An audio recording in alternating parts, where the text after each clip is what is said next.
practitioner who was a very famous, she testified before Congress 6 times. She was a public health official in Georgia, an advisor to the Pentagon. She was an advisor to NIH, universally respected, revered. She came to me with a transcript of a secret meeting with, I think, 52 vaccine industry officials from all the regulatory agencies, FDA, CDC, NIH, the European Medical Association, the WHO.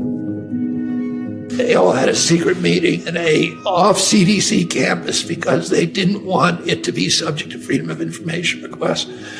And they had convened this meeting because all these mothers who were complaining to CDC that my kid got poisoned by a vaccine and got autism, they actually did a study and they used the biggest database in the country called the Vaccine Safety Data Link, which is it's the vaccination records from the top 10 HMOs from millions of clients. They looked at the hepatitis B vaccine given during the first 30 days, and they'd compare that to kids who got it later or didn't get it at all. That vaccine, which is loaded with mercury.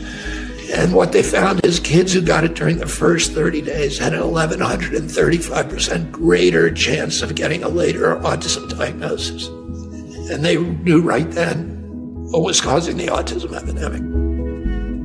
Autism had gone from 1 in 10,000 in my generation, and it still is, in 69-year-old men, to 1 in 34 in my kids' generation. So they knew.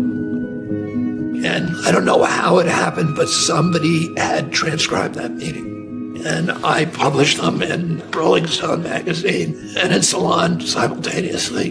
And then Salon withdrew it 6 years later, withdrew the article, and then Rolling Stone finally, 16 years later during the pandemic, when Rolling Stone was taken over by pharmaceutical people, they also withdrew it.